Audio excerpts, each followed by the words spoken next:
देखिए last class तक हमने बात करी थी डिफरेंशिएशन के अबाउट, है ना। डिफरेंशिएशन पढ़ रहे थे हम लास्ट क्लास तक। आज हम बात करेंगे इंटीग्रेशन के ऊपर, ठीक है। तो देखिए हम इंटीग्रेशन का सिर्फ उतना ही कंसेप्ट आपको बताएंगे जितना आपका 11th-12th क्लास की फिजिक्स और केमिस्ट्री के अंदर यूज होना है ना। बाकी डिटेल डिस्कशन हम इंटीग्रेशन के ऊपर नहीं करेंगे, क्योंकि डिटेल से तो ये टॉपिक आपका मैथ के अंदर आएगा जब आप 12th क्लास की मैथ पढ़ेंगे। और 12th क्लास की मैथ में भी आप जब मैथ की सेकेंड बुक पढ़ेंगे तो वहाँ पे पूरी सेकेंड बुक में 12th क्लास की मैथ में लगभग आपका इंटीग्रेशन ही है। तो इसे आप 12th क्लास की मैथ में डिटेल से डिस्कस करेंगे, बट यहाँ पे मैं आपको इंटीग्रेशन का सिर्फ उतना ही पार्ट कवर कराऊंगा जितना आपका 11th और 12th क्लास की फिजिक्स और केमिस्ट्री के अंदर यूज होने वाला है। तो देखिए आइए पहले जान लेते हैं कि इंटीग्रेशन का मीनिंग क्या होता है ना। तो देखिए अगर मैं कैजुअल डेफिनेशन आपको बताऊं इंटीग्रेशन की, जैसा कि मैंने आपको डिफरेंशिएशन में भी ये बात बताई थी, ठीक है। कैजुअल डेफिनेशन, रफ डेफिनेशन भी आप इसे बोल सकते हैं। तो वो ये है कि डिफरेंशिएशन चीज को ब्रेक करने की प्रोसेस है ना। किसी सिस्टम को ब्रेक करने की जो प्रोसेस होती है उसको आप डिफरेंशिएशन बोल देते हैं, यानी डिफरेंशिएशन तोड़ने की एक प्रोसेस है। और इंटीग्रेशन ऐड करने की या सम अप करने की एक प्रोसेस है। किसी सिस्टम को अगर आपको सम अप करना है तो उसी प्रोसेस को आप क्या कॉल करते हैं, इंटीग्रेशन। और किसी सिस्टम को अगर आपको ब्रेक करना है तो उस प्रोसेस को आप क्या बोल देते हैं, डिफरेंशिएशन, ठीक है। तो बट अगर आपसे कोई पूछे डिफरेंशिएशन और इंटीग्रेशन की डेफिनेशन, तो आप ये डेफिनेशन नहीं बताएंगे जो मैंने आपको अभी ये कैजुअल डेफिनेशन बताई डिफरेंशिएशन इंटीग्रेशन की, है ना। कि डिफरेंशिएशन का मतलब तोड़ना होता है और इंटीग्रेशन का मतलब क्या होता है, जोड़ना होता है। ये एक रफ डेफिनेशन है, ठीक है, कैजुअल डेफिनेशन। अभी फॉर्मल डेफिनेशन या वेल डिफाइंड डेफिनेशन हम अभी यहाँ पे बताएंगे आपको कि इंटीग्रेशन का मीनिंग क्या होता है। तो पहली डेफिनेशन अगर हम दें इंटीग्रेशन की, और थोड़ा इस कंसेप्ट को आपको ध्यान से देखना है ना, क्योंकि बहुत इंपॉर्टेंट कंसेप्ट है आपके जो फिजिक्स और केमिस्ट्री के अंदर यूज होने वाला है, ठीक है। आपकी लाइफ का बहुत बढ़िया पार्ट है, मतलब आप इसको देखिए एकदम बढ़िया ढंग से। तो देखिए इंटीग्रेशन की पहली बात अगर मैं बताऊं तो इंटीग्रेशन की जो डेफिनेशन हो गई, फर्स्ट डेफिनेशन आप बोल सकते हो कि it is just reverse process of differentiation. It is just reverse process of differentiation, ठीक है। डिफरेंशिएशन आपने पहले पढ़ ही लिया था, डिफरेंशिएशन मैंने आपको बता दिया था कि डिफरेंशिएशन क्या होता है। तो डिफरेंशिएशन के जस्ट रिवर्स जो प्रोसेस होती है उसी को बोलते हैं आप इंटीग्रेशन। यानी डिफरेंशिएशन और इंटीग्रेशन एक दूसरे के क्या है, रिवर्स है, ठीक है, अपोजिट है एक दूसरे के। अच्छा, सेकेंड हम बोल सकते हैं, अभी मैं इसको डिटेल डिस्कशन करूंगा इनके ऊपर, अभी तो मैं आपको पहले ऊपर ऊपर बता रहा हूँ ना। अच्छा, इंटीग्रेशन एक तरीके से समीशन को भी इंडिकेट करता है। किसको इंडिकेट करता है, समीशन को भी इंडिकेट करता है। जैसा कि मैं आपको बता ही रहा था कि इंटीग्रेशन का मतलब जोड़ने से मतलब होता है ना। किसी सिस्टम को अगर आपको जोड़ना है तो उसी को आप बोलते हैं हमने सिस्टम को क्या कर दिया, इंटीग्रेट कर दिया। तो समीशन का मीनिंग भी इंटीग्रेशन से ही निकल के आता है। अच्छा, थर्ड, इंटीग्रेशन बेसिकली आपका और क्या बताता है। इंटीग्रेशन अगर हम फिजिक्स में या फिजिकल मीनिंग में देखें, या हम बोले इंटीग्रेशन का जो ज्योमेट्रिकल मीनिंग निकल के आता है, जैसे हमने डिफरेंशिएशन का ज्योमेट्रिकल मीनिंग निकाल के देखा था ना, ठीक है। ज्योमेट्रिकल मीनिंग है जिसको आप फिजिकल मीनिंग भी बोलते हैं। तो वैसे ही जैसे हमने डिफरेंशिएशन का ज्योमेट्रिकल और फिजिकल मीनिंग निकाल के देखा था, अगर वैसे हम इंटीग्रेशन का ज्योमेट्रिकल या फिजिकल मीनिंग निकाल के देखें तो वो क्या बताता आपको, इंटीग्रेशन बताता आपको area under graph, area under graph या कर्व आप इसे बोल सकते हैं। किसी कर्व के अंडर में जो एरिया आता है उसको इंडिकेट करता है आपका इंटीग्रेशन, ठीक है। ये भी बोल सकते हैं आप कि इंटीग्रेशन इंडिकेट दी या represent the area under a curve. किसी कर्व के अंडर में जो एरिया आता है उसको इंडिकेट करता है आपका इंटीग्रेशन। अभी कैसे करता है वो तो बात की बात है ना। अभी हमने आपको ये 3 डेफिनेशन लिखा दी इंटीग्रेशन की। तो पहली डेफिनेशन आप बोलेंगे integration is a just reverse process of differentiation, ठीक उल्टा होता है ये किसका, डिफरेंशिएशन का। दूसरा आप ये बोल सकते हैं कि it represent the summation in simple word. And the third definition of integration is it represent या it indicate the area under a curve. कोई आपको कर्व दिया होगा, उस कर्व के अंडर में जो एरिया आएगा उसको इंडिकेट करता है आपका इंटीग्रेशन। और किस तरीके से करता है उसको अभी हम डिस्कस कर लेंगे यहाँ पे वन बाय वन, है ना। अच्छा, अब पहले ये वाली डेफिनेशन मैं आपको समझाता हूँ। देखो, इंटीग्रेशन की ये वाली डेफिनेशन हम समझते हैं तो क्या है। फॉर एग्जाम्पल मैं आपको कह रहा हूँ, देखो फॉर एग्जाम्पल मैंने यहाँ पे लिया, इफ मैं बोलता हूँ we differentiate, if we differentiate x square, ठीक है। तो अगर हम एक्स स्क्वायर को डिफरेंशिएट करते हैं तो वी गेट, हमें क्या मिलता है, 2x। आपने देखा था, है ना, डिफरेंशिएशन में मैंने आपको बताया था कि अगर आप एक्स स्क्वायर को डिफरेंशिएट करेंगे एक्स के रिस्पेक्ट में तो आपको क्या मिलता है, 2x मिलता है, ठीक है। तो इसका मतलब इसका डिफरेंशिएशन ये है।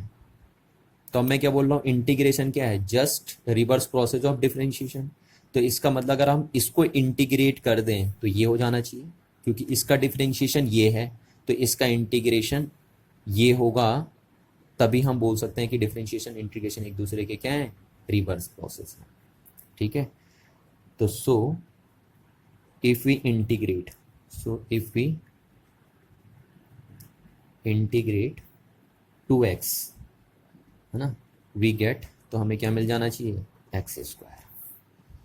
तो देखिए यहाँ से आपको समझ में आ रहा है कि डिफरेंशिएशन इंटीग्रेशन एक दूसरे की जस्ट रिवर्स प्रोसेस है। देखिए अगर हम एक्स स्क्वायर को डिफरेंशिएट करते हैं एक्स के रिस्पेक्ट में तो हमें मिलता है 2x, और अगर हम 2x को इंटीग्रेट कर देंगे एक्स के रिस्पेक्ट में तो हमें क्या मिल जाएगा, एक्स स्क्वायर मिल जाएगा। यानी हम कह सकते हैं कि एक्स स्क्वायर को अगर आप डिफरेंशिएट करेंगे विथ रिस्पेक्ट टू एक्स तो देन वी गेट 2x, ठीक है। बट अगर हम 2x को क्या कर दें, इंटीग्रेट कर दें, इंटीग्रेट, और किसके रिस्पेक्ट में, with respect to x. Obviously जिस फंक्शन का डिफरेंशिएट आप जिसके रिस्पेक्ट में करते हो उस फंक्शन, फिर उसका क्या करते हैं आप, इंटीग्रेशन भी उसी के रिस्पेक्ट में करते हैं। तो एक्स स्क्वायर का डिफरेंशिएशन अगर आप एक्स के रिस्पेक्ट में करेंगे तो 2x आएगा, और क्योंकि हम बोल रहे हैं कि डिफरेंशिएशन इंटीग्रेशन एक दूसरे के उल्टे होते हैं तो इसका मतलब अगर आप 2x का इंटीग्रेशन कर दोगे एक्स के रिस्पेक्ट में तो आपका दोबारा क्या बन जाना चाहिए, एक्स स्क्वायर बन जाना चाहिए, है ना। इस तरीके से हम समझते हैं। देखिए जैसे मैं बोला हूँ कि हमारे पास ये फंक्शन, ठीक है, y equals to x square एक फंक्शन, यही तो है हमारे पास function y equals to x square. तो मैं बोल रहा हूँ इस फंक्शन को डिफरेंशिएट करिए तो आप ऐसे लिखते हैं, डिफरेंशिएशन ऑफ एक्स स्क्वायर, और इसका आंसर आता है आपके पास 2x, है ना।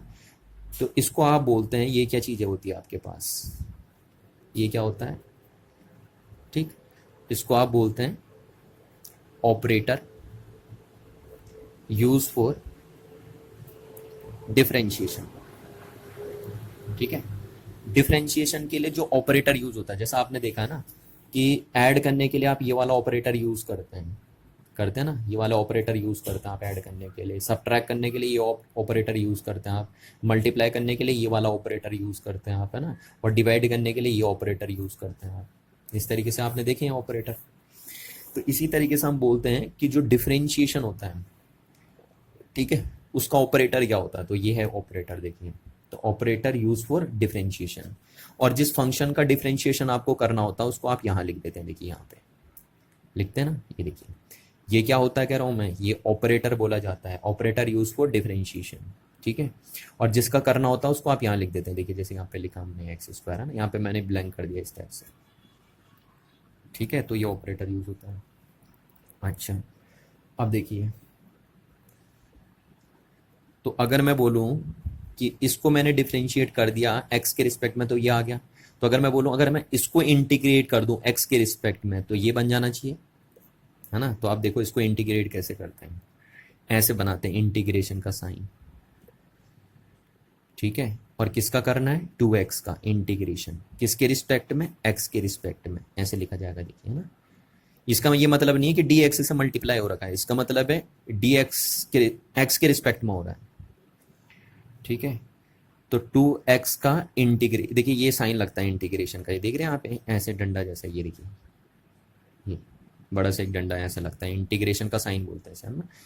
और इसका इंटीग्रेशन करना है तो इसे आप यहाँ लिखते हैं, और किसके रिस्पेक्ट में करना होता है, एक्स के रिस्पेक्ट में, तो ऐसे लिखते हैं आप। और कितना आ जाना चाहिए, अगर आप बोल रहे हैं इसका डिफरेंशिएशन 2x है तो इसका इंटीग्रेशन एक्स स्क्वायर हो जाना चाहिए, तो आता है एक्स स्क्वायर आ जाता है। अगर आप इसको इंटीग्रेट करेंगे तो एक्स स्क्वायर आ जाएगा, ठीक है, अभी कैसे आएगा वो हम आपको बाद में बताएंगे। आता है, अगर आप अभी देखेंगे जब मैं आपको आगे आगे पढ़ाते रहूँगा, तो 2x का अगर आप इंटीग्रेशन करेंगे तो एक्स स्क्वायर निकल के आएगा। ठीक है, ये ध्यान दीजिए। तो ये देखिए, ठीक है, तो अब इंटीग्रेशन का ऑपरेटर क्या होता है देखिए ना, ऑपरेटर यूज फॉर इंटीग्रेशन। ठीक है, इंटीग्रेशन के लिए कौन सा ऑपरेटर यूज होता है, जैसे डिफरेंशिएशन के लिए ये ऑपरेटर यूज होता है देखिए, है ना, और जिस फंक्शन का करना होता है उसको आप यहाँ लिख देते हैं। तो ऐसी इंटीग्रेशन के लिए कौन सा ऑपरेटर आपका यूज होता है, तो देखिए इंटीग्रेशन के लिए कौन सा ऑपरेटर आपका यूज होता है, ये ऑपरेटर यूज होता है देखिए, ये है इंटीग्रेशन का ऑपरेटर। ध्यान दीजिए, हाँ, सिर्फ ये नहीं होता है इंटीग्रेशन का ऑपरेटर, बहुत सारे बच्चे गलती करते हैं, ये बच्चे 12th में भी चले जाते हैं तब भी बच्चों को ये पता नहीं होता है। बहुत सारे बच्चे मैंने देखे हैं अक्सर 12th क्लास में जाके भी गलती करते हैं। अगर मैं उनसे पूछता हूँ कि इंटीग्रेशन का सिंबल क्या होता है या इंटीग्रेशन का ऑपरेटर क्या होता है, तो वो मेरे को ये बताते हैं कि सर इंटीग्रेशन का ऑपरेटर ये हो गया, है ना, ये कुछ भी नहीं बताता। देखिए ये गलत तरीका है। ठीक है, इंटीग्रेशन का ऑपरेटर ये होता है, इसका मतलब होता है आप इंटीग्रेशन कर रहे हो एक्स के रिस्पेक्ट में, और जिस फंक्शन का कर रहे हो उसको आप यहां लिखते हैं, देखिए ये यहां पे लिखते हैं। समझ में आ रही ना बात। तो इंटीग्रेशन का ऑपरेटर ये बोला जाएगा, नहीं ये नहीं बोला जाएगा, इंटीग्रेशन का ऑपरेटर ये बोला जाता है देखिए ये, और जिसके रिस्पेक्ट में करते हो उसको आप यहां लिखते हैं। तो ये है इंटीग्रेशन का ऑपरेटर, और जिस फंक्शन का इंटीग्रेशन आपको करना है ना, उसको आप यहां लिखेंगे। ये देखिए, जैसे मैंने यहाँ पे देखिए, मैंने क्या कहा कि हमें 2x का इंटीग्रेशन करना था ना, तो 2x एक फंक्शन बन गया। ठीक है, तो इंटीग्रेशन का साइन ये है, इंटीग्रेशन का साइन या इंटीग्रेशन का ऑपरेटर, है ना, आप ऑपरेटर भी बोल सकते हो, साइन भी बोल सकते हो, आप यहाँ पे साइन भी बोल सकते हो। ठीक है, तो इंटीग्रेशन का साइन ये है, देखिए मैं आपसे बता रहा हूँ ये है। ठीक है, और अगर मैं बोल रहा हूँ कि 2x का इंटीग्रेशन करो, ठीक है, तो आप ये इंटीग्रेशन का साइन हो गया, और जिसका करना होता है उस फंक्शन को आप यहाँ लिख देते हैं, ये देखिए इस तरीके से आप बोलते हैं। तो आप गलती नहीं करेंगे, आप समझेंगे इस बात को, है ना, कि इंटीग्रेशन के लिए ये ऑपरेटर यूज होता है, और जिस फंक्शन का इंटीग्रेशन आपको करना होता है उसको आप यहाँ पुट कर देते हैं। जैसे यहाँ पे मैंने बताया आपको, डिफरेंशिएशन का ऑपरेटर ये होता है, और जिसको डिफरेंशिएट आप करते हैं उसको आप यहाँ लिखते हैं। जैसे हमने इसको डिफरेंशिएट करा था देखिए एक्स के रिस्पेक्ट में, तो हमने डिफरेंशिएशन का ऑपरेटर लगा दिया और ये 2x आया। अब हम कह रहे हैं इसको इंटीग्रेट करेंगे हम एक्स के रिस्पेक्ट में, तो ये इंटीग्रेशन का हम साइन लिखेंगे और यहाँ 2x लिख देंगे। ठीक है ना, तो ये बात आपको समझ में आनी चाहिए। अच्छा, अभी आपको ये टेंशन नहीं लेनी कि सर इसका 2x का इंटीग्रेशन एक्स स्क्वायर कैसे हो गया ना, वो हमें अभी आपको बाद में बताएंगे। तो यहाँ से आपको साफ साफ नजर आ रहा है कि एक्स स्क्वायर का डिफरेंशिएशन अगर 2x है, तो 2x का इंटीग्रेशन कितना हो जाएगा, कितना हो जाएगा, एक्स स्क्वायर हो जाएगा। तो इस बेस पे आप बोलते हैं कि डिफरेंशिएशन और इंटीग्रेशन एक दूसरे के क्या है, उल्टे। देखो इसको डिफरेंशिएट करके ये बनेगा, इसको इंटीग्रेट करके ये बनेगा दोबारा। ठीक है ना, तो देखिए यहाँ पे मैं आपको लैंग्वेज में सिखाता हूँ इस बात को कैसे लिखना है। जैसे मैं बोलूँ इंटीग्रेशन, तो आप ऐसे डंडा लगा देंगे, ठीक है, ये लगा देंगे। इस चीज़ को समझिए, देखिए मैं लैंग्वेज में क्या बोल रहा हूँ, मैं बोल रहा हूँ इंटीग्रेशन, तो आप ऐसा साइन लगाएंगे। ऑफ अ फंक्शन, तो आप फंक्शन यहाँ लिख देंगे। विथ रिस्पेक्ट टू एक्स बोलूंगा तो आपको ऐसे लिख देना। समझ में आ रही ना बात, ये लिखा जाता है ऐसे। तो किसी फंक्शन का इंटीग्रेशन ऐसे लिखा जाता है। दोबारा मैं रिपीट कर रहा हूं, देखिए क्या करेंगे। जैसे मैं बोलूंगा इंटीग्रेशन, तो आप ये साइन लगा देंगे, ठीक, of a function F x, तो आप यहां लिख देंगे, और बोलूंगा विथ रिस्पेक्ट टू एक्स, तो आपको ये लिख देना। अब ये हो गया, देखिए इसका मतलब क्या है कि इस फंक्शन का इंटीग्रेशन हो रहा है एक्स के रिस्पेक्ट में। ठीक है ना, इस फंक्शन का इंटीग्रेशन हो रहा है एक्स के रिस्पेक्ट में। ये दोनों एक ही चीज है, ये अलग नहीं है। ये डी ऐसा नहीं करेंगे आपके डी एक्स से मल्टीप्लाई हो रखा है। तो ये मैंने हल्का सा एक एग्जाम्पल दिया आपको, और इस एग्जाम्पल में मैंने आपको ये समझाने की कोशिश करी कि डिफरेंशिएशन और इंटीग्रेशन एक दूसरे की क्या होती हैं, रिवर्स प्रोसेस होती हैं। ठीक है, अब हम इसको लेके चलते हैं थोड़ा सा इंटीग्रेशन की। ये वाली डेफिनेशन हम बताने जा रहे हैं आपको कि इंटीग्रेशन क्या इंडिकेट करता है, area under a curve indicate करता है। अब किस तरीके से करता है उसकी बात हम यहाँ करते हैं। तो इंटीग्रेशन की ये डेफिनेशन है, वो इंटीग्रेशन का ज्योमेट्रिकल या फिजिकल मीनिंग भी बताती है आपको। अच्छा कैसे, देखिए इसको डिस्कस कर लेते हैं। तो हम यहाँ पे डील करेंगे आप ज्योमेट्रिकल, या हम इसे बोल सकते हैं फिजिकल मीनिंग ऑफ इंटीग्रेशन। तो जो ज्योमेट्रिकल मीनिंग है इंटीग्रेशन की वो है कि integration represent the area under a curve. ठीक है, किसी कर्व के अंडर में जो एरिया आ रहा है उसको इंडिकेट करता है इंटीग्रेशन। ठीक है, अब कैसे इंडिकेट करता है उसको हम बात कर लेते हैं। देखिए आपको यहाँ एग्जांपल से समझाता हूँ मैं। ठीक है, जैसे यहाँ पे y equals to f x मैंने एक फंक्शन बना लिया। ठीक है, हम ये जनरल फंक्शन लेके चल रहे हैं, कोई भी फंक्शन हो सकता है। अब इस फंक्शन को अगर मैं जनरल फंक्शन बोल रहा हूं तो अभी फिलहाल मैं इसका ग्राफ कैसे भी बना सकता हूं, है ना, या इसका कर्व हम कैसे भी बना सकते हैं, उसमें कोई रेस्ट्रिक्शन नहीं है। पर जब आपके पास एक पर्टिकुलर फंक्शन होगा तो उसका कर्व एक पर्टिकुलर ही आएगा। तो अभी हम इसका कर्व ड्रॉ कर देते हैं। सपोज इसका कर्व इस टाइप से आ जाएगा आपके पास, है ना, मैंने मान लिया ऐसे आएगा, कुछ कुछ भी आ सकता हो आपके पास, क्योंकि अभी हम कॉमन फंक्शन को डील कर रहे हैं। कोई पर्टिकुलर होता फंक्शन तो फिर पर्टिकुलर फंक्शन का तो हम बाउंडेशन हो जाती है ना हमारे पास कि उस पर्टिकुलर फंक्शन का कर्व हमें ऐसे ही बनाना है। तो अभी हम इसका कैसे भी बना सकते हैं। तो सपोज इसका कर्व ऐसे आ गया। ठीक है, जैसे सपोज मैं बता रहा हूँ आपको, देखो अगर ये फंक्शन की ऐसी होती है ना, इस फंक्शन की अगर शकल ऐसी होती है, इस टाइप से होती है 2x+3, तो ये ऐसे आ जाएगा। फिर इस फंक्शन का अगर आप ग्राफ ड्रॉ करेंगे तो ऐसे आ जाएगा। तो अभी हम कोई पर्टिकुलर फंक्शन की तो बात कर नहीं रहे, हम तो कॉमन फंक्शन की बात कर रहे हैं। तो इस कॉमन फंक्शन का ग्राफ तो हम कैसे भी बना सकते हैं। तो सपोज हमने ऐसे बना दिया इसका ग्राफ या कर्व। ठीक है, अब मैंने आपसे पूछा कि इस कर्व के अंडर में जो एरिया पोर्शन आ रहा है, इस कर्व के अंडर में जो ये पोर्शन है इसका एरिया कैलकुलेट करिए। देखिए इसका, ठीक है, इसका एरिया मैंने आपसे पूछ दिया कि इस कर्व का, ये जो कर्व है इसके अंडर में जो पोर्शन है, शेडेड पोर्शन है, उसका एरिया कैलकुलेट करिए। तो आप कहते हैं एरिया अंडर अ कर्व। ठीक है, एरिया अंडर अ कर्व। तो आप सिंपल लिखते हैं भैया एरिया अंडर अ कर्व। कैसे निकालेंगे इसका एरिया, आपको पता है एक ट्रायंगल बन गया, और इस ट्रायंगल की का एरिया कैसे निकालते हैं, आपने 10th क्लास में पढ़ा है 1/2 इंटू बेस इंटू हाइट, यही निकालते हैं आप। अब जैसे यहाँ पे 1/2 बेस कितना बन गया इसका, बेस यहाँ से यहाँ तक सपोज मैंने मान लिया x है, और ये वैल्यू कितनी है यहाँ तक y है। तो बेस कितना हो गया यहाँ से यहाँ तक x इंटू हाइट कितनी हो गई y, है ना। तो इतना एरिया आ गया इसका। तो बड़ा सिंपल है एरिया निकालना, आपने देख लिया ऐसा एरिया निकाल दिया आपने इसका, है ना। ये आपने 10th क्लास तक ऐसे पढ़ी हुई चीज़ें हैं। अच्छा, अब इस कर्व में इस फंक्शन का ग्राफ सपोज ऐसे आ गया, कैसे भी आ सकता है ना, क्योंकि अलग अलग टाइप के फंक्शन आपके पास होते हैं। कोई ऐसे तो नहीं है कि सारे फंक्शन का ग्राफ स्ट्रेट लाइन ही आएगा, है ना। अलग अलग टाइप के फंक्शन होते हैं तो अलग अलग टाइप के ग्राफ बन सकते हैं आपके पास। तो इस फंक्शन, अगर कोई फंक्शन ऐसे हैं जिनका ग्राफ ऐसे बनेगा तो तब तो उनका एरिया निकालना बड़ा आसान है आपके लिए। पर अगर सपोज कोई फंक्शन ऐसे दिए हैं आपके पास जिनका ग्राफ ऐसे आ गया, देखिए जैसे इस फंक्शन का ग्राफ अगर सपोज ऐसे आ जाता, इस टाइप से बना लिया मैंने,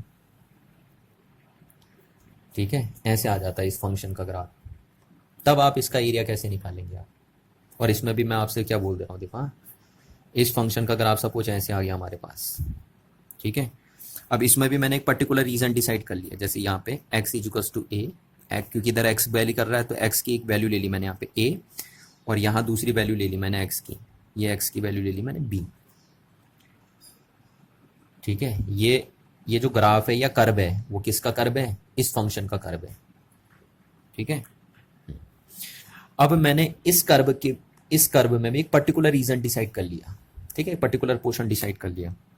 ये पर्टिकुलर पोर्शन को मैं शेडेड फॉर्म में दिखा रहा हूँ। ये देखिए ये पोर्शन डिसाइड कर लिया मैंने, यानी x इक्वल्स टू ए से x इक्वल्स टू बी तक मैंने डिसाइड कर लिया। और अब मैं इस कर्व के अंडर में जो शेडेड पोर्शन है इसका एरिया फाइंड करने के लिए पूछूं आपसे कि इस कर्व के अंडर में ये जो शेडेड पोर्शन है इसका एरिया मेरे को कैलकुलेट करके बताइए। तो शायद अब मुझे नहीं लगता कि किसी भी बच्चे के पास इसका आंसर हो जो 10th तक पढ़ा हुआ है ना, 10th तक। तो 10th तक पढ़ने वाले बच्चा थोड़ा सा अब यहाँ पे घबरा जाएगा कि सर इस कर्व के अंडर में जो ये सैडेड पोर्शन है इसका एरिया हम नहीं कैलकुलेट कर पाएंगे, ठीक है, क्योंकि ऐसा उन्होंने सीखा ही नहीं होगा आज तक, है ना। ऐसे तो सीखे होते हैं, जैसे ये होगा कि रेक्टेंगल का एरिया कैसे निकालते हैं, ट्रायंगल का एरिया कैसे निकालते हैं, ट्रेपीजियम का कैसे निकालते हैं, बट इस टाइप का कभी नहीं देखा होगा आपने सिचुएशन, है ना। क्योंकि ये देखिए कैसा बन गया ये आपका, तो इस टाइप की प्रॉब्लम में वो फंस जाएंगे। तो ऐसी प्रॉब्लम से निजात पाने के लिए, है ना, ऐसी प्रॉब्लम से ओवरकम करने के लिए हम इंटीग्रेशन का यूज करते हैं। समझ में आ रही ना बात। यानी इंटीग्रेशन की हेल्प के बेस पे, या इंटीग्रेशन का कंसेप्ट इंट्रोड्यूस करके, या इंटीग्रेशन का कंसेप्ट यूज करके आप क्या कर सकते हैं, आप इस सैडेड पोर्शन का एरिया कैलकुलेट कर सकते हैं आराम से। तो देखिए इंटीग्रेशन कितनी अच्छी चीज है ना। इसीलिए हम बोल रहे हैं कि इंटीग्रेशन क्या इंडिकेट करता है, area under a curve indicate करता है। अभी कैसे करता है वो बात की बात अभी, ठीक है। तो अगर सपोज आपको कोई, जैसे ये कर्व बन गया और उस कर्व के अंडर में भी एक पर्टिकुलर पोर्शन मैंने ले लिया, ठीक है, इस कर्व के अंडर में मैंने क्या ले लिया, पर्टिकुलर पोर्शन, और इस पर्टिकुलर पोर्शन का एरिया निकालने को आपसे पूछ दिया मैंने, और आप नहीं निकाल पा रहे हैं, तो आप किसकी मदद लेंगे, इंटीग्रेशन के कंसेप्ट की मदद लेंगे। और इंटीग्रेशन का कंसेप्ट आपका इजीली इसका एरिया कैलकुलेट आपको करके बता देगा। समझ में आ रही बात। इसीलिए हमने इंटीग्रेशन का कंसेप्ट हम क्या करते हैं, इंट्रोड्यूस करते हैं, ताकि इस टाइप के एरिया, इस टाइप के पोर्शन का एरिया हम कैलकुलेट कर सकें, ठीक है ना। तो अब देखिए इस पोर्शन का एरिया, है ना, इस ग्राफ के अंडर में जो पोर्शन पड़ रहा है इसका एरिया हम कैसे निकालेंगे। तो मैं आपको दो तरीके बताता हूँ, देखो आप इसमें देखिए पहले, ठीक है, यही चीज़ बनाई मैंने, यही चीज़ बनाई है मैंने, ये ऐसे दिखाया। अब मैं आपसे बोलूँ, देखो ये था फंक्शन, ये इसका ग्राफ बना था या कर्व बना था इस फंक्शन का, ठीक है। अब मैंने क्या किया, इस फंक्शन, ये जो कर्व बना उसका भी एक पर्टिकुलर पोर्शन डिसाइड कर लिया, यहाँ से यहाँ तक डिसाइड कर लिया था ना हमने, ये देखिए, ठीक है। और हमने पूछा कि इस सैडेड पोर्शन का जो एरिया होगा वो कितना होगा, वो कैलकुलेट करके आप बताओ मेरे को, ठीक है। इस सैडेड पोर्शन का एरिया क्या होगा वो कैलकुलेट करके आप बताओ। तो आप देखिए दो ट्रिक यहाँ पे यूज करेंगे, एक ट्रिक ये है और एक ट्रिक ये है। अभी पहले आप ऊपर वाली ट्रिक को देखिए कि कैसे आप इस सैडेड पोर्शन का एरिया निकालेंगे, ठीक है। ये जो मैंने आपको यहाँ ग्रीन कलर से दिखाया है ना, येलो कलर जो आप बोल सकते हो, ठीक है, जो भी ये बोलना आपको, येलो कलर, ये जो दिख रहा है आपको येलो कलर। तो इस सैडेड पोर्शन या इस येलो कलर का एरिया आप कैसे निकालेंगे, उसके लिए दो ट्रिक हमारे पास है, एक ट्रिक ये है और एक ट्रिक ये है।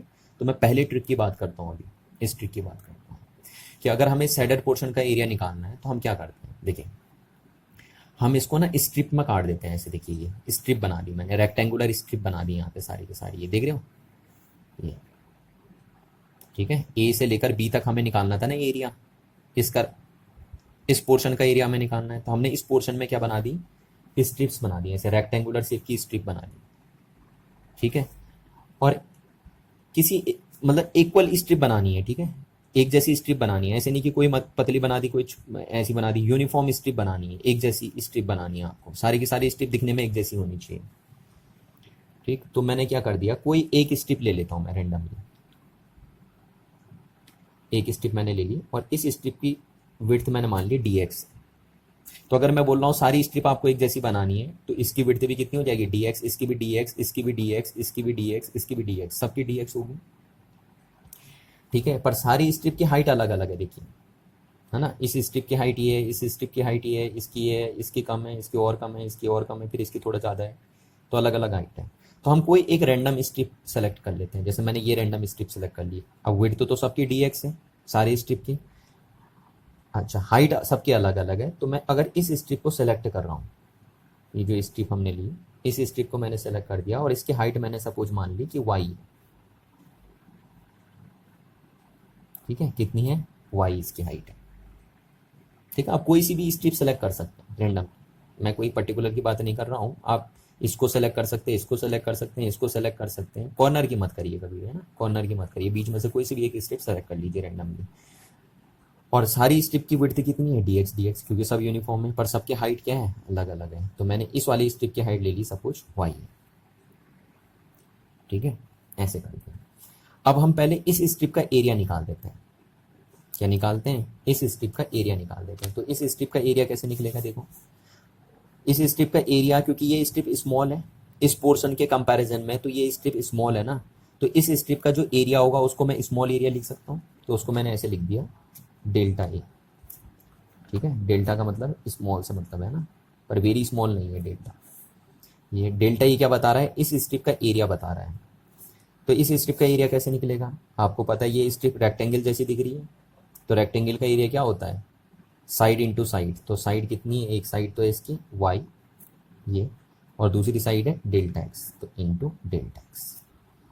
ये हो गया ना, रेक्टेंगल का एरिया ऐसे तो निकलता है, लेंथ इंटू ब्रेथ, तो लेंथ हो गई वाई और ब्रेथ हो गई डी एक्स। ठीक है, और क्योंकि हमने क्या किया था, assume it to be rectangle, इसको इस स्ट्रिप को आपने रेक्टेंगल माना है, तो इसका एरिया इतना गया। अच्छा, अब हमें एक स्ट्रिप का एरिया हमने निकाल दिया, पर हमें इस स्ट्रिप का एरिया थोड़ी ना निकालना था, हमें तो इस पूरे शेडेड पोर्शन का एरिया निकालना था ना। तो हमने इस पूरे शेडेड पोर्शन का एरिया निकालने के लिए ही ये स्ट्रिप बनाई थी। तो अब अगर मेरे को पूरे शेडेड पोर्शन का एरिया निकालना है, तो मैं क्या करता हूँ, देखो हर स्ट्रिप का एरिया निकालता हूँ पहले, और फिर उनको क्या कर देता हूँ, ऐड कर देता हूँ। समझ में आ रही ना बात, पहले हर स्ट्रिप का क्या निकालूंगा, एरिया निकालूंगा। ऐसे देखो एक स्ट्रिप का एरिया ऐसे निकलता है, तो जैसे मैंने एक स्ट्रिप का एरिया निकाला, ऐसे आप सारे स्ट्रिप का एरिया निकाल सकते हैं, निकाल सकते हैं ना, सारे स्ट्रिप का एरिया निकाल सकते हैं आप। और फिर अगर उन सारे स्ट्रिप के एरिया को अगर आप ऐड कर देंगे, तो इस पूरे शेडेड पोर्शन का एरिया आपके पास आ जाएगा निकल के। तो कैसे निकालेंगे, देखिए जैसे सपोज पहली स्ट्रिप है, तो पहली स्ट्रिप का एरिया कैसे निकलेगा, पहली स्ट्रिप का एरिया निकलेगा y1 इंटू डेल्टा एक्स। ठीक है, ये पहली स्ट्रिप की हाइट मैंने मान ली y1 है सपोज, और इंटू ये डेल्टा एक्स, क्योंकि विड्थ तो सबकी बराबर ही है। प्लस दूसरे स्ट्रिप का एरिया कैसे निकलूंगा, y2 into delta x, plus ऐसी तीसरी स्ट्रिप का एरिया क्या निकाला, y3 into delta x, plus ऐसे चौथी स्ट्रिप का area y4 into delta x, ऐसे प्लस करके dot dot dot so on yn तक मैं निकालते रहा, है ना। एन स्ट्रिप बना दी सपोज, 1 से लेकर कहाँ तक बनाई, एन स्ट्रिप तक बना दी मैंने। तो ऐसे आप सारे स्ट्रिप का एरिया निकालते रहेंगे। एक स्ट्रिप का एरिया निकालने का फॉर्मूला मैंने आपको बता दिया ये है। तो ऐसे आप अलग अलग स्ट्रिप का एरिया निकालते रहेंगे और सारे स्ट्रिप का एरिया ऐड कर देंगे, तो पूरा इसका एरिया आ जाएगा ना। अब इसको हम कैपिटल ए लिख देंगे, तो पूरे इस शेडेड पोर्शन का एरिया आपके पास आ जाएगा। तो यानी जो टोटल एरिया हुआ इस शेडेड पोर्शन का, वो कितना हो गया। अब इसको देखिए हम कैसे लिखते हैं, इसको हम लिखते हैं सिग्मा, आपने 10th क्लास में सीखा होगा ना चीज़, कॉम्पैक्ट फॉर्म में इसे कैसे लिखेंगे, sigma y into delta x, है ना, और y के सामने यहाँ पे हमने लगा i लगा दिया, और i कहाँ से कहाँ वेरी कर रहा है, 1 से लेकर कहाँ तक वेरी कर रहा है, n तक वेरी कर रहा है। तो i इक्वल्स टू 1 से i इक्वल्स टू n तक वेरी कर रहा है, क्योंकि हमने n स्ट्रिप बनाई है, इसमें बनाई नहीं बनाई है। तो इसी चीज़ को हम सिग्मा के फॉर्म में ऐसे लिख देते हैं। तो ये देखिए ये आ गया इसका एरिया। ठीक है, तो जो मैंने आपको बताई थी कि ये प्रॉब्लम आपको आ रही थी यहाँ पे ना, कि इस पोर्शन का एरिया आप कैसे निकालेंगे, इस शेडेड पोर्शन का एरिया। तो ये आपने ट्रिक लगाई, और इस ट्रिक के बेस पे आपने देख लिया कि शेडेड पोर्शन का एरिया कैसे निकाला जाता है। समझ में आ रही ना बात। बट इस ट्रिक में दिक्कत है, देखिए इस ट्रिक में दिक्कत क्या है कि जब आप इन्हें रेक्टेंगल बना रहे हैं, तो ये जो ब्लैक ब्लैक पोर्शन से दिखा रखा मैंने आपको, ये देखिए ये ब्लैक ब्लैक पोर्शन से, ये पोर्शन तो छूट गया ना, छोटा ही नहीं छूटा, देखिए जो छोटा छोटा पोर्शन है। जब आप रेक्टेंगल बनाएंगे, तो आप रेक्टेंगल बनाए तो भैया इस रेक्टेंगल का तो इतना ही एरिया आया ना, ये वाला पोर्शन तो छूट गया, ये वाला जो आपको ये दिख रहा है ये, और ये वाला पोर्शन भी छूट गया, ये वाला पोर्शन भी छूट गया, ये वाला पोर्शन भी छूट गया, छोटा नहीं छूटा। तो इस ट्रिक में दिक्कत ये है कि ये पोर्शन छूट गई आपके। तो क्या आपने जेन्युइन तरीके से इस पूरे शेडेड पोर्शन का एरिया निकाला? नहीं। अगर मैं इसको निकाल के देखूं, तो ये जो निकला ये इस पूरे शेडेड पोर्शन का एरिया नहीं है। इसमें क्या है, इसमें ये चीज मिसिंग है आपके पास, ये वाला एरिया मिसिंग है। तो अगर मैं बोलूं कि भैया मेरे को तो पूरे शेडेड पोर्शन का एरिया चाहिए था, आपने तो सिर्फ रेक्टेंगुलर पार्ट का एरिया निकाला है ना, इनका छोड़ दिया, तो अब बच्चे बोलेंगे सर इनके साथ ये एरिया भी ऐड कर लो। तो देखिए ऐसे में बहुत टाइम लग जाएगा आपके पास। ठीक है ना। तो ये जो एरिया आया है, ये ध्यान रखना, ये जो एरिया आया है ये पूरे शेडेड पोर्शन का नहीं आया है, इसमें से ये वाला एरिया मिस है। ये जो सिर्फ एरिया है वो सिर्फ इन रेक्टेंगुलर पार्ट्स का, बस इनका नहीं है। देखिए वो ये वाला पोर्शन छूट गया इसमें। और जबकि हमसे बोला क्या था, हमसे बोला था इस पूरे शेडेड पोर्शन का एरिया निकालना है, उसने ये थोड़ी ना बोला था इनको छोड़ देना। ठीक है। पर अगर हम रफली देखें तो ज़्यादा फर्क नहीं होगा इस एरिया में और इस पूरे शेडेड पोर्शन के एरिया में, है ना। इस पूरे शेडेड पोर्शन के एरिया में और इस एरिया में ज़्यादा फर्क नहीं होगा, बट फिर भी फर्क तो है ना। अगर हम कॉमन लाइफ के हिसाब से करें तो कॉमन लाइफ में तो चल जाएगा इतना, पर अगर हम साइंस के पॉइंट ऑफ व्यू से देखें या बिल्कुल माइक्रोस्कोपिक पॉइंट ऑफ व्यू से देखें तो फिर तो बहुत ज़्यादा डिफरेंस है ना। क्योंकि माइक्रोस्कोपिक पॉइंट ऑफ व्यू से हम इस चीज़ को इग्नोर नहीं कर सकते, इन एरियाज को इग्नोर नहीं कर सकते। जबकि अगर हम मैक्रोस्कोपिक पॉइंट ऑफ व्यू से देखें, है ना, यानी बड़े बड़े पॉइंट ऑफ व्यू से देखें, तो हम बोलेंगे कि लगभग ये एरिया और इस शेडेड पोर्शन का एरिया बराबर ही आएगा, हम इनको इग्नोर मार देते हैं, इनके एरिया को इग्नोर मार देते हैं। बट माइक्रोस्कोपिक व्यू में हम इन्हें इग्नोर नहीं कर सकते हैं। तो देखिए, अब इस प्रॉब्लम से निजात पाने के लिए आप क्या करेंगे, है ना, इस प्रॉब्लम से ओवरकम करने के लिए आप क्या करेंगे। क्या आपने एरिया तो निकाला पर पूरे शेडेड पोर्शन का नहीं निकाला, आपने इतना हिस्सा छोड़ दिया। तो अब इसी में अगर हम थोड़ा सा दिमाग और लगाते या थोड़ी सी मेहनत और कर दे तो हम पूरे शेडेड पोर्शन का एरिया निकाल सकते थे।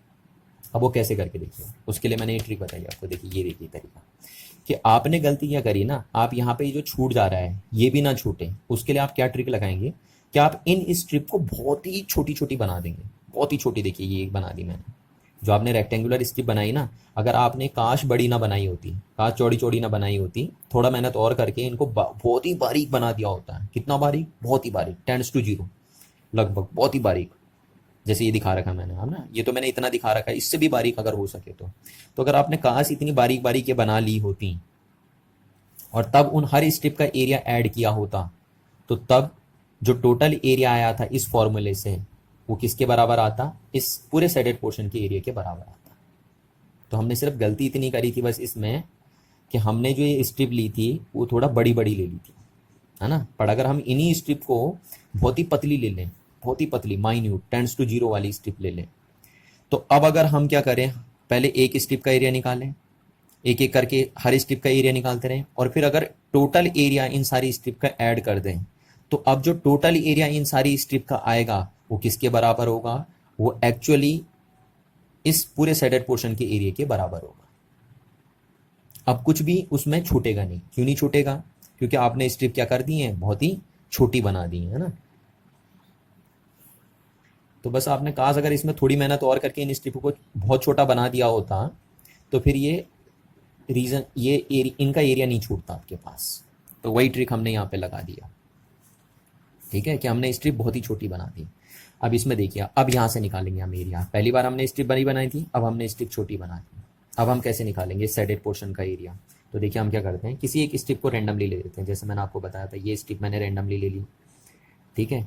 अब इस स्ट्रिप की लेंथ, इस स्ट्रिप की जो विड्थ थी, अभी तक हमने उसको डेल्टा एक्स माना था। क्या माना था, डेल्टा एक्स। अब हम उसे डेल्टा एक्स नहीं मानेंगे, उसे हम डी एक्स मानेंगे। ये देखिए, डी एक्स, ठीक है। डेल्टा थोड़ा बड़े के लिए होता है और डी तब हम यूज करते हैं जब चीज टेंड्स टू 0 हो जाती है, यानी बहुत ही छोटी हो जाती है। समझ में आ रही बात। तो डी इसलिए यूज करा हमने यहाँ पे, डेल्टा डेल्टा इसलिए यूज करा कि कब थोड़ा बड़ा था स्ट्रिप, बड़ा भन में यहाँ स्ट्रिप कितनी छोटी कर दी, बहुत ही छोटी। और अगर आपसे कोई पूछे कितनी छोटी आपने करी तो आप बोल दीजिए सर 10:0, यानी 0 के बराबर लगभग, है ना। 0 के बराबर, 0 नहीं है बट 0 से थोड़ी छोटी, बहुत ही पतली कर दी हमने स्ट्रिप, ठीक। तो अब हम इस स्ट्रिप की जो विड्थ मानेंगे वो डी एक्स मानेंगे, ना कि डेल्टा एक्स मानेंगे, ठीक। और इस स्ट्रिप की हाइट मैंने ले ली, कोई सी भी स्ट्रिप आप ले सकते थे, वाई ले ली सपोज, जैसे यहाँ पे ले ली थी हमने, है ना, ये वाई ले लिया हमने। तो ये, तो इन स्ट्रिपों में और इन स्ट्रिपों में फर्क क्या है, ये स्ट्रिप थोड़ा सा ज़्यादा विड्थ की है और ये स्ट्रिप तो इतनी छोटी है, इतनी विड्थ इनकी कम है कि लगभग 10:0 के बराबर है। और कोई एक रैंडम स्ट्रिप हमने ले ली, उसकी विड्थ हमने ले ली dx और उसकी हाइट कितनी ले ली, y। अब आपको पता है, मैंने आपको बोला था कि जितनी भी स्मॉल स्ट्रिप बनानी है वो सब यूनिफॉर्म होनी चाहिए। तो अगर एक स्ट्रिप की विड्थ dx है तो सारी स्ट्रिप की विड्थ कितनी होगी, dx ही होगी, है ना। पर सारी स्ट्रिप की हाइट क्या है, अलग अलग है। इस स्ट्रिप की हाइट देखिए, अगर y है तो इसकी कुछ और होगी, इसकी कुछ और होगी, इसकी कुछ और होगी, इसकी कुछ और होगी, है ना। हर स्ट्रिप की हाइट अलग अलग है। तो पहले हम एक स्ट्रिप का एरिया निकाल देते हैं। तो अब इस एक स्ट्रिप का एरिया कैसे निकलेगा, ठीक है। तो एक स्ट्रिप का एरिया आपका निकलेगा, उसको हम लिखेंगे डी ए, क्योंकि स्ट्रिप का एरिया तो छोटा ही एरिया होगा, तो छोटे एरिया को अब हम ऐसे लिखेंगे। देखिए, वहां पे हमने छोटे एरिया को डेल ए लिखा था, है ना, ये डेल्टा ए लिखा था। अब यहाँ पे डी ए लिखेंगे, डी ए। तो छोटी स्ट्रिप का एरिया कैसे निकलेगा, इस छोटी सी स्ट्रिप का जो मैंने यहाँ से एडिट की है, छोटी स्ट्रिप है ना, हाईलाइट करी है, उसका एरिया कैसे निकलेगा, y इंटू डी एक्स निकलेगा, नहीं निकलेगा, y इंटू डी एक्स। ठीक। अब अगर आपको क्या करना है, ऐसी ही एक स्ट्रिप का एरिया निकालने का तरीका ये है कि एक स्ट्रिप का एरिया आप ऐसे निकालेंगे, इस स्मॉल स्ट्रिप का एरिया आप ऐसे निकालेंगे। तो अगर आप ऐसे सारी स्ट्रिप का एरिया निकालेंगे और उनको ऐड कर देंगे तो पूरे शेडेड पोर्शन का एरिया आ जाएगा, आएगा या नहीं आएगा। आप देखिए तो कैसे निकालेंगे, जैसे पहली स्ट्रिप का एरिया आया y1 इंटू डी एक्स, है ना, ये पहली स्ट्रिप की हाइट है और ये पहली स्ट्रिप की विड्थ है। दूसरी स्ट्रिप का एरिया आया y2 इंटू डी एक्स, ये दूसरी स्ट्रिप की हाइट है और ये उसकी विड्थ है। देखिए क्योंकि सारी स्ट्रिप की हाइट अलग अलग है ना, पर विड्थ सबकी सेम है। Plus y3 into d x plus ऐसे dot dot dot so on बनाते रहे yn into d x, n strip आपने बना दी। ठीक। तो अगर आप इन सारी स्ट्रिप का एरिया जोड़ोगे तो ये टोटल एरिया में कन्वर्ट हो जाएगा आपके पास, हो जाएगा नहीं हो जाएगा टोटल एरिया में कन्वर्ट, तो ये हो गया आपके पास। ठीक है। अच्छा अब आप इसको कैसे लिखेंगे, देखिए आप, तो ये जो टोटल एरिया है उसको आप कैसे लिखेंगे, सिग्मा, जैसे यहाँ पे हमने लिखा था सिग्मा वाई आई इंटू डी एक्स। अब आई कहाँ से कहाँ वेरी कर रहा है, 1 से लेकर आई आपका n तक वेरी कर रहा है। आपने n स्ट्रिप बनाई है ना, 1 से लेकर n स्ट्रिप आपने बनाई है। ठीक है। पर अब देखिए जो चीज़ है वो हम यहाँ पे ऐसा ऐसे नहीं लिखते, इसमें ऐसा नहीं लिखते इसको। ठीक है, इस तरीके से हम नहीं लिखते इस चीज़ को, फिर इस चीज़ में और इस चीज़ में हमें ज़्यादा फर्क नहीं नज़र आता।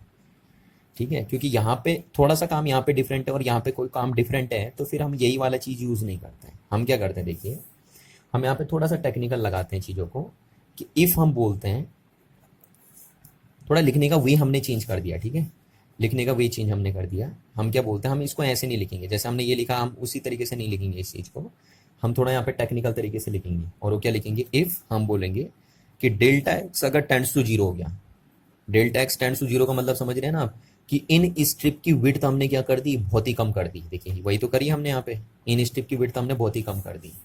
तो डेल्टा एक्स किसकी विड्थ थी, इस स्ट्रिप की विड्थ थी, और उसको अगर हम टेंड्स टू जीरो कर दें तो हम इस टाइप की स्ट्रिप में पहुंच जाएंगे। ठीक है, तो इफ हम बोलते हैं कि डेल्टा एक्स टेंड्स टू हमने क्या कर दिया, जीरो कर दिया, तो देन डेल्टा एक्स को हम डेल्टा एक्स नहीं लिखेंगे, फिर delta x is written as, तब हम उसे क्या लिखेंगे, डी एक्स लिखेंगे। जो मैं आपको बता ही रहा था ना कि अगर delta x tends to zero हो गया तो फिर हम उसे डी एक्स लिखेंगे। ठीक है, एंड और फिर हम सिग्मा को सिग्मा नहीं लिखेंगे। ये जो सिग्मा हमने लिखा था ना, इसको आपको पता है सिग्मा पढ़ते हैं, तो सिग्मा को हम सिग्मा नहीं लिखेंगे। तभी तो मैंने ये नोटेशन काट दिया आपका, क्योंकि तब हम सिग्मा को सिग्मा नहीं लिखेंगे। तब सिग्मा इज रिटर्न एज, तब सिग्मा क्या लिखा जाएगा, सिग्मा ऐसे लिखा जाएगा। ये देखिए, ये इंटीग्रेशन का साइन जिसे हम बोलते हैं, आ रही बात समझ में, ये देखिए ये लगाएंगे आप, समझ में आ रही बात। पर ये सिग्मा को आप ऐसे में कन्वर्ट कब करेंगे, जब आपके पास डेल्टा एक्स क्या होगा, टेंड्स टू जीरो होगा। यानी अगर आप इसकी बहुत छोटी छोटी काटेंगे तो तब आप सिग्मा न लिख के क्या लिखेंगे, ये वाला साइन यूज करेंगे। आ रही ना बात समझ में, इसीलिए मैंने ये चीज़ काटी थी आपके पास। तो देन हम यहाँ से बोलेंगे कि आपका जो एरिया लिखा जाएगा वो कैसे लिखा जाएगा, देखिए अब एरिया आपका है ना, तो एरिया देखिए इस सिग्मा के सामने हम क्या यूज़ करेंगे, आप ये इंटीग्रेशन का साइन यूज़ करेंगे। ठीक है, और ये y इंटू क्या लिख देंगे यहाँ पे, डी एक्स, है ना, डेल्टा एक्स नहीं लिखेंगे। देखिए डेल्टा एक्स ना लिख के क्या लिखेंगे, डी एक्स लिखेंगे। ठीक है, तो टोटल एरिया को अब हम ऐसे ना लिख के, क्योंकि ये तो इस सिचुएशन में लिखा जा रहा है ना, तो अब इस सिचुएशन में टोटल एरिया कैसे लिखा जाएगा, ऐसे लिखा जाएगा, और ये ऐसे इस तरीके से हो गया आपका।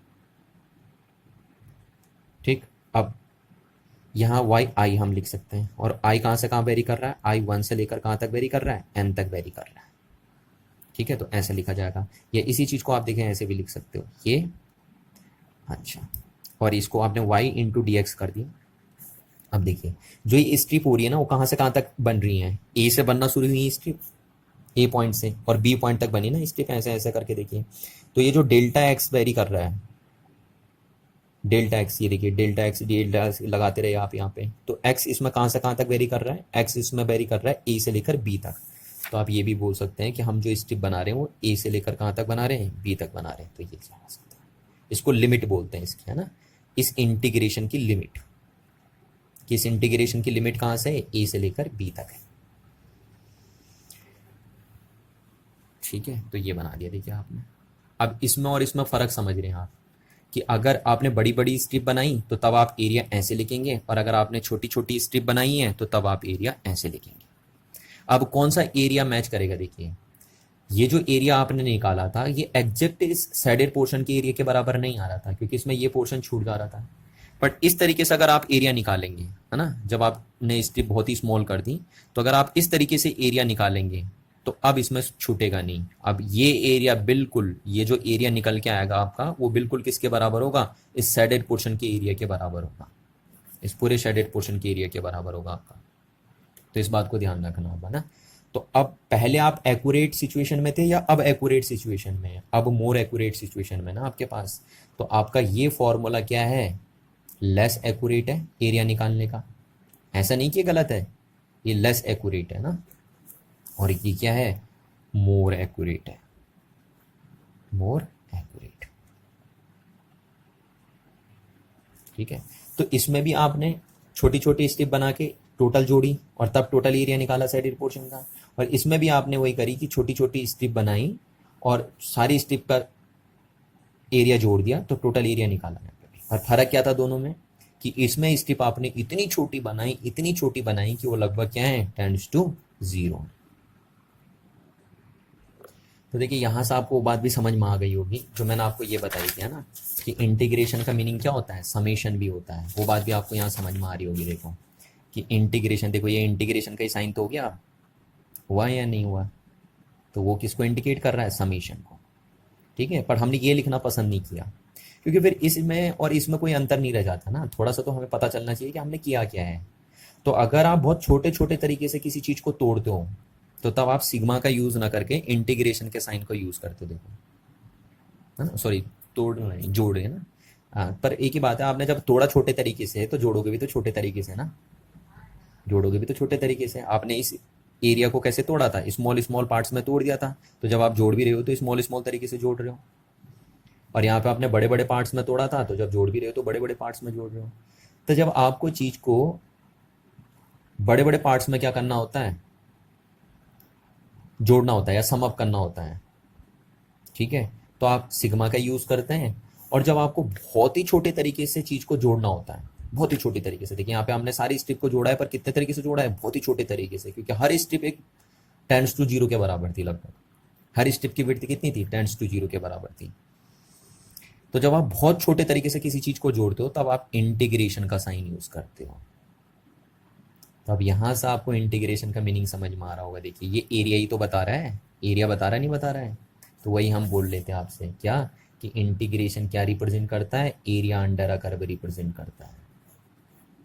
समझ में आ रही है ना बात। तो अब यहाँ से आपको इंटीग्रेशन का मीनिंग समझ में आ रहा होगा। ठीक है ना, और ये क्लियर विजुअलाइजेशन आपके पास यहाँ पे देखिए, इस बात को समझेंगे यहाँ से।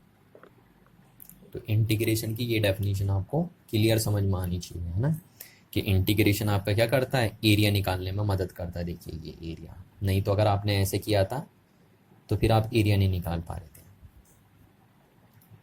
ठीक है, तो ये बात आपको ध्यान रखनी है यहाँ पे विशेष करके। जब सिग्मा आप तब यूज़ करते हैं जब आप किसी चीज़ को बड़े बड़े तरीके से जोड़ते हैं, और इंटीग्रेशन का साइन आप तब यूज़ करते हैं जोड़ने के लिए जब आप बहुत ही छोटे छोटे तरीके से किसी चीज़ को जोड़ते हैं ना। तो इसमें फ़र्क क्या है, देखिए इसमें और इसमें फ़र्क क्या है, इन दोनों का मतलब जोड़ना होता है, इसका मतलब भी जोड़ना होता है, इसका मतलब भी जोड़ना होता है। यानी इसका मीनिंग भी समीशन है, इसका मीनिंग भी समीशन है। बट इस समीशन में और इस समीशन में डिफरेंस क्या है, ये समीशन ये चीज़ बताता है कि मतलब सिस्टम को आप बड़े बड़े तरीके से जोड़ रहे हो, काफ़ी बड़े बड़े पार्ट्स को आप उसको जोड़ रहे हो। ठीक, और ये कब यूज़ करते हैं आप, ये आप तब यूज़ करते हैं जब आप बोलते हैं कि आप किसी सिस्टम के बहुत ही छोटे छोटे पार्ट्स को भी जोड़ रहे हैं ना। तो जब आप बहुत छोटे छोटे तरीके से किसी चीज़ को जोड़ोगे तो ये साइन यूज़ करते हैं, और जब बहुत बड़े बड़े तरीके से किसी चीज़ को जोड़ोगे तो फिर ये साइन आप यूज़ करेंगे। और ये चीज़ हो भी क्यों ना यहाँ पे, है ना, इंटीग्रेशन में बहुत छोटे तरीके से जोड़ना हो क्यों ना, क्योंकि आपको पता है इंटीग्रेशन क्या है, डिफरेंशिएशन की रिवर्स प्रोसेस है। तो मैंने आपको डिफरेंशिएशन में भी बताया था कि डिफरेंशिएशन में जो चेंजेस होते हैं, डिफरेंशिएशन का मीनिंग चेंजेस भी तो होता है। तो डिफरेंशिएशन में जो आप चेंजेस करते थे, याद करिए, वो चेंजेस आपके टेंड्स टू 0 होते थे, यानी बहुत छोटे छोटे चेंजेस आप करते थे डिफरेंशिएशन में। ठीक है ना, तो इंटीग्रेशन में जब आप जोड़ोगे भी तो बहुत छोटे छोटे तरीके से तो जोड़ोगे, क्योंकि दोनों एक दूसरे के उल्टे हैं। जैसे इसी भी चीज में समझ लीजिए, देखिए ये सिस्टम था, तो आपने इसको डिफरेंशिएट कर दिया, पहले छोटे छोटे पार्ट्स में डिफरेंशिएट कर दिया, और फिर देन उसको क्या कर दिया, इंटीग्रेट कर दिया। तो जब आपने डिफरेंशिएट बहुत छोटे छोटे पार्ट्स में किया है, तो आप इंटीग्रेट भी तो बहुत छोटे छोटे पार्ट्स में करेंगे।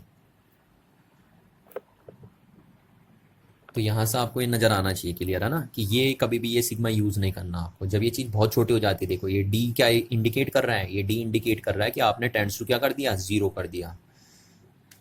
तो इसलिए ये डी बहुत ही छोटा हो गया, डी एक्स बहुत ही छोटा है, इसलिए आप ये सिग्मा का यूज ना करके क्या यूज करते हैं, यहाँ पे इंटीग्रेशन का साइन यूज करते हैं। क्लियर है ना बात। और देखो ये देखो इंटीग्रेशन, ये क्या बोला जा मैंने कहा इंटीग्रेशन का साइन ये होता है, और जिसके रिस्पेक्ट में करना होता है उसको यहाँ लिखते हैं, और जिसको करना होता है उसको आप यहाँ लिखते हैं, है ना। और कहाँ से कहाँ करना आपको इंटीग्रेट, यानी कहाँ से कहाँ तक जोड़ना है, वो आप ये लगा देते हैं, इसको हम बोलते हैं लिमिट ऑफ इंटीग्रेशन। ठीक है, तो ये इंटीग्रेशन हो गया। और वो इंटीग्रेशन क्या इंडिकेट कर रहा है, देखिए एरिया इंडिकेट कर रहा है। कहीं पे यही तो बताई थी मैंने आपको, ये देखिए इंटीग्रेशन के साइन होते थे ना, ये इंटीग्रेशन है ना। पर इन इंटीग्रेशनों के साइन में क्या दिक्कत थी, अभी तक हम इनकी लिमिट डिसाइड नहीं कर रहे थे कि आप कहाँ से कहाँ तक जोड़ रहे हो, क्योंकि अभी तक तो हम रफ बात कर रहे थे ना कहाँ से कहाँ तक जोड़ रहे हो, पर इसमें हमने ये भी बात करी कि आप कहाँ से कहाँ तक जोड़ रहे हो। तो इसलिए इंटीग्रेशन को यहाँ से दो पार्ट्स में डिवाइड किया जाता है। देखिए यहाँ से आप इंटीग्रेशन को दो पार्ट्स में आप डिवाइड कर सकते हो। ठीक है, एक ऐसे इंटीग्रेशन, जैसे ये ले लिया मैंने, किसी फंक्शन का इंटीग्रेशन करना आपको है ना एक्स के रिस्पेक्ट में, तो आप ऐसे लिख देंगे। और ये दूसरा, इस फंक्शन का आपको इंटीग्रेशन करना है एक्स के रिस्पेक्ट में, तो ये लिख दिया हमने। अब इन दोनों इंटीग्रेशन में क्या है, देखिए इस इंटीग्रेशन में हमें पता नहीं कि हमें कहाँ से कहाँ तक जोड़ना है, यानी ये क्या है, without limit of integration, limit of integration. ठीक है, तो जब लिमिट में इंटीग्रेशन में लिमिट ना हो, यानी आप कहाँ से कहाँ तक जोड़ रहे हो आपको ये पता ना हो, तो हम इसको बोलते हैं इनडेफिनिट इंटीग्रल। क्या बोलते हैं, इनडेफिनिट इंटीग्रेशन या इनडेफिनिट इंटीग्रल भी आप बोलते हैं। ठीक है, इनडेफिनिट, क्योंकि डेफिनिट तो है ही नहीं, कहीं पता ही नहीं आपको कहाँ से कहाँ तक आप जोड़ रहे हो। खैर ये मैथ में करते हैं ऐसा ना, साइंस में तो कभी ऐसा करते ही नहीं, क्योंकि साइंस में हमें हमेशा पता होता है कि हम कहाँ से कहाँ तक ऐड कर रहे हैं चीज़ों को। ठीक है ना, ये मैथ के लिए ही यूज़ करते हैं हम कभी भी, ध्यान रखना इस बात का ना। इंडेफिनिट इंटीग्रल सिर्फ मैथ में यूज़ होता है, साइंस में कभी भी इंडेफिनिट इंटीग्रल यूज़ नहीं होता, क्योंकि साइंस में हमें हमेशा पता करना होता है कि हम कहाँ से कहाँ तक चीज़ों को जोड़ रहे हैं। क्योंकि मैथ तो एक टूल है ना, मैथ तो आपको सिर्फ सिखाता है चीज़ों को कि कैसे किए जाती हैं चीज़ें, है ना। एक टूल है एक तरीके से, आप बोल सकते हो मैथ एक एपरेटस है जो आपको चीज़ों को सिर्फ चलाना सिखाता है, जबकि साइंस में तो उसका यूज़ होता है ना। तो साइंस में आप इस इंटीग्रेशन का क्या करेंगे बताइए, इंटीग्रेशन का मतलब जोड़ने से मतलब है, तो जब आपको यही पता नहीं कि आपको कहाँ से कहाँ तक जोड़ना है, तो फिर बेकार है इसका यूज़ करना साइंस में। ठीक है, तो इसलिए साइंस में कभी भी इंडेफिनिट इंटीग्रल यूज़ नहीं होते हैं, यानी ऐसा इंटीग्रल, इंडेफिनिट इंटीग्रल ऐसा इंटीग्रल है विदाउट लिमिट ऑफ इंटीग्रेशन होता है। अच्छा, दूसरा ये इंटीग्रेशन है, अब इसमें मैंने लिमिट चढ़ा दी, जैसे ये देखिए अभी अभी जैसा हमने चढ़ाई थी, देखिए ये बताया था मैंने आपको, इसमें देखिए लिमिट चढ़ाई थी ना, इसमें हमें पता था कि हमें कहाँ से कहाँ तक जोड़ना है चीज़ को। तो अगर ऐसा इंटीग्रेशन हो जिसमें लिमिट भी हो, है ना, इसमें क्या है, limit of integration is include. तो अगर लिमिट ऑफ इंटीग्रेशन भी जिस इंटीग्रेशन में क्या हो, इंक्लूड हो, उसको आप बोलते हैं डेफिनिट इंटीग्रल, डेफिनिट इंटीग्रल या इंटीग्रेशन भी बोल सकते हैं। तो एक तो ये इंडेफिनिट इंटीग्रल हो गया, और ये आपका डेफिनिट इंटीग्रल हो गया। ठीक है, डेफिनिट इंटीग्रल में लिमिट भी चढ़ती है आपके पास, ये ध्यान रखना आपको। ठीक है, तो मैथ में आप ये यूज़ कर लेते हैं, ये भी यूज़ करते हैं मैथ में, पर साइंस में हम हमेशा कह रहा हूँ मैं यही यूज़ करते हैं, क्योंकि साइंस में हमें हमेशा पता होना चाहिए कि हम कहाँ से कहाँ तक जोड़ रहे हैं ना। मैथ में ना भी पता हो तो कोई दिक्कत नहीं है, क्योंकि मैथ तो एक टूल है बेसिकली, पर साइंस में हमें जरूर पता होता है कि जब हम ऐड कर रहे हैं चीज़ को तो हम कहाँ से कहाँ तक ऐड कर रहे हैं, इसलिए साइंस में हमेशा डेफिनेट इंटीग्रल यूज़ होते हैं, जबकि मैथ में दोनों यूज़ हो जाते हैं। तो आई होप आपको ये बात समझ में आई होगी, है ना, जो बात मैंने यहाँ पे बताई थी आपको कि इंटीग्रेशन क्या रिप्रेजेंट करता है, area under a curve represent करता है। ये सबसे अप्रोप्रिएट और सबसे ज़्यादा यूज़ होने वाली है आपके साइंस में, इंटीग्रेशन की ये डेफिनेशन सबसे ज़्यादा यूज़ होगी आपकी, है ना। देखिए ये तो मैथ में है, आप मैथ में ऐसा करते हैं, मैथ के टीचर को अगर आप कभी पूछेंगे कि इंटीग्रेशन क्या है, तो वो सबसे पहले यही डेफिनेशन आपको बताएगा कि it is a just reverse process of differentiation. पर अगर आप किसी साइंस के टीचर से इंटीग्रेशन की डेफिनेशन पूछेंगे तो साइंस का टीचर ये बताएगा आपको, क्योंकि साइंस में ये ज़्यादा यूज़ करते हैं इसलिए वो ये टीचर ये बताता है, और मैथ वाले टीचर ज़्यादातर इसका यूज़ करते हैं वो इसलिए ये बताते हैं, है ना। पर आने दोनों चाहिए आपको, ये मीनिंग भी आना चाहिए, ये मीनिंग भी आपको आना चाहिए। ठीक है, तो हम इसी पे ज़्यादा फोकस करते हैं, किस पे, कि इंटीग्रेशन क्या इंडिकेट करता है, area under a curve indicate करता है। आप देखो इसको एक एग्जांपल से और समझाता हूँ मैं आपको कि कैसे integration area under a curve indicate करता है ना। जैसे मैं सपोज आपसे बोल दूँ कि ये मेरे पास एक फंक्शन है, देखिए एग्जाम्पल मैंने आपको दिया कि y इक्वल्स टू 3x² एक फंक्शन है हमारे पास, ठीक है, कैसे भी फंक्शन हो सकता है।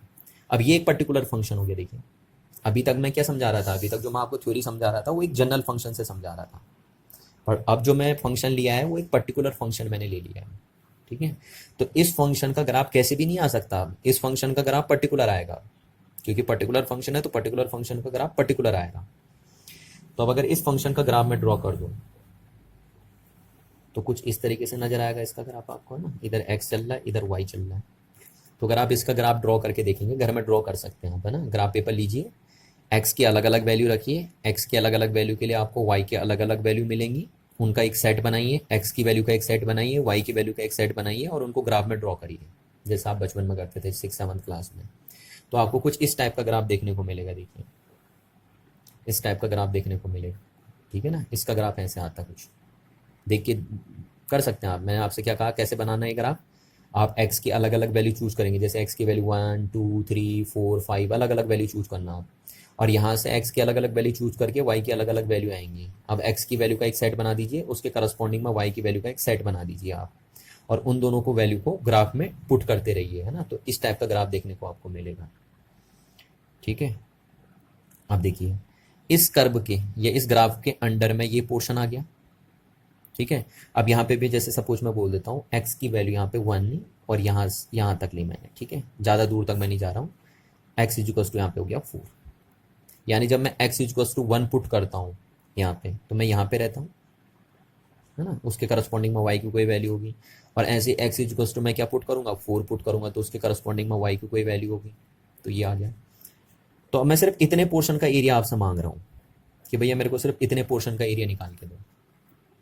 अब आप कैसे निकालेंगे देखिए, ठीक है, जैसे ये फंक्शन था इसका ग्राफ मैंने बना दिया, इसका कर्व बना दिया मैंने, इसी फंक्शन का कर्व है, ठीक है। अब इस कर्व के अंडर में भी मैंने एक पर्टिकुलर पोर्शन बना दिया, जैसे अभी बनाया था ना हमने, इस कर्व के अंडर में भी एक पर्टिकुलर पोर्शन हमने बना दिया था, तो वैसे ही मैंने इस कर्व के अंडर में भी एक पर्टिकुलर पोर्शन बना दिया कि भैया सिर्फ x इक्वल्स टू 1 से लेकर x इक्वल्स टू 4 तक, है ना, इस कर्व के अंडर में जो पोर्शन आ रहा है उसका एरिया कैलकुलेट करके बताइए मेरे को। ठीक है, तो मेरे को सिर्फ इस कर्व के अंडर में सिर्फ जो ये पोर्शन है उसका एरिया कैलकुलेट करके बताना है। तो कैसे करेंगे हम इंटीग्रेशन की मदद लेंगे। यही तो मैंने आपको बताया था कि यहीं पे तो इंटीग्रेशन आपका काम आता है। तो आप सीधे लिखेंगे, देखिए जैसे मैंने यहाँ पे आपको ट्रिक बताई थी, है ना, यहाँ पे बताई थी ना ये बात, ये देखिए, तो वही चीज़ आप यहाँ पे लगाएंगे। देखिए ये जो चीज़ मैंने बताई थी आप इसको देखते रहिए, वो चीज़ मैं यहाँ पे लिख रहा हूँ। देखो आप इंटीग्रेशन का साइन लगाएंगे, कहाँ से कहाँ तक आपको इंटीग्रेट करना है, यहाँ पे ए से बी तक किया था ना आपने, यहाँ से यहाँ तक का एरिया निकाला था, तो यहाँ पे आप कहाँ से कहाँ तक निकालेंगे 1 से लेकर 4 तक लिखेंगे आप, है ना। डेफिनेट इंटीग्रल मैंने आपसे कहा ना, साइंस में हमेशा डेफिनेट इंटीग्रल यूज होता है। लिमिट चढ़ गई देखिए इसमें इंटीग्रेशन की। अच्छा, जिस फंक्शन का निकालना होता है उसको आप यहाँ लिखते हैं, तो फंक्शन क्या है आपके पास 3x², तो आप उसको यहाँ लिखेंगे 3x², ठीक है। और ये जिसके रिस्पेक्ट में करना होता है इंटीग्रेशन उसको आप यहाँ लिखते हैं, तो dx के रिस्पेक्ट में ही होगा ऑब्वियसली, तो ये हो गया। अब आप इस चीज़ को कैलकुलेट कर लेंगे, इस चीज़ की जो वैल्यू आएगी, अभी कैसे आएगी इसकी वैल्यू वो हम बताएंगे अभी आपको, है ना, कि इस चीज़ की वैल्यू कैसे निकालते हैं, उसकी टेंशन नहीं लेनी है अभी आपको। तो अगर आप इसको कैलकुलेट कर लेंगे, बस आप इस चीज़ को जो कैलकुलेट कर लेंगे वही चीज़ क्या होगी, इसका एरिया होगा, इस शेडेड पोर्शन का एरिया होगा, एरिया ऑफ शेडेड पोर्शन होगा। देखिए तो इंटीग्रेशन ने कितना आसान तरीके से आपको बता दिया कि इस पोर्शन का एरिया आप कैसे निकाल सकते हैं, है ना। यही तो देखिए काम की चीज़ है इंटीग्रेशन, बहुत काम की चीज़ है इंटीग्रेशन। देखिए ऐसे मैं निकालने में, एरिया निकालने में, अगर आप वैसे निकालते हैं तो मैथ के अच्छे खासे धुरंधर फेल हो जाएंगे इसमें, है ना, कि इस पोर्शन का एरिया हम कैसे निकालते हैं, बहुत टफ हो जाती है आपके लिए सिचुएशन।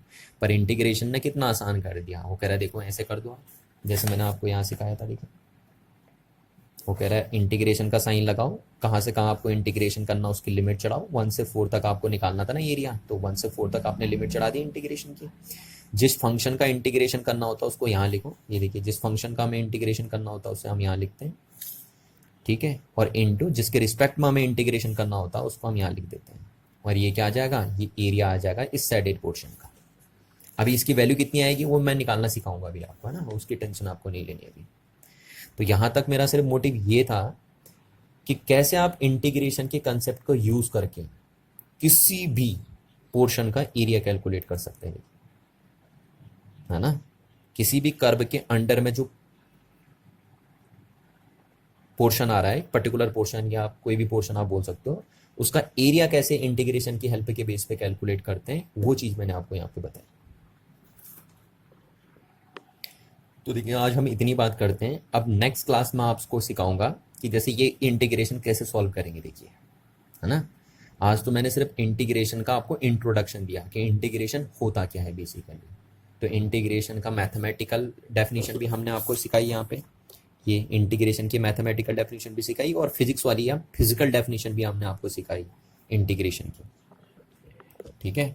और अब हम नेक्स्ट क्लास देखेंगे कि किसी फंक्शन का, किसी गिवन फंक्शन का इंटीग्रेशन कैसे सॉल्व करते हैं, ठीक है ना। जैसे यही एक फंक्शन है, इसका इंटीग्रेशन कैसे सॉल्व करेंगे, या जैसे मैंने ये बोल दिया, ये दे दिया मैंने, x की पावर n का इंटीग्रेशन कैसे करेंगे, है ना। इसका मतलब क्या है, इंटीग्रेशन हो रहा है किसका, x की पावर n का, किसके रिस्पेक्ट में, x के रिस्पेक्ट में, ठीक है। तो ऐसे जैसे इस फंक्शन का इंटीग्रेशन क्या होगा, या इस फंक्शन का इंटीग्रेशन क्या होगा, ये देखिए ये सीखेंगे हम नेक्स्ट क्लास में। या जैसे इस फंक्शन का इंटीग्रेशन क्या होगा, ये हमने लिख दिया log x into d x, ठीक है। अभी तक आपने डिफरेंशिएट करना सीखा था ना, अब इंटीग्रेशन भी सीखेंगे हम, है ना। ये कौन से इंटीग्रेशन कर रहा हूँ मैं, इनडेफिनिट, ये डेफिनिट है देखिए। तो अब डेफिनिट इंटीग्रेशन कैसे करते हैं, इनडेफिनिट कैसे करते हैं, वो भी सिखाएंगे आपको। तो नेक्स्ट क्लास हम यही सीखेंगे कि किसी गिवन फंक्शन को कैसे इंटीग्रेट किया जाता है, ठीक है ना, डेफिनिट फॉर्म में, और कैसे उसको इनडेफिनिट फॉर्म में इंटीग्रेट किया जाता है, ठीक है। तो आज के लिए इतना ही है, थैंक यू।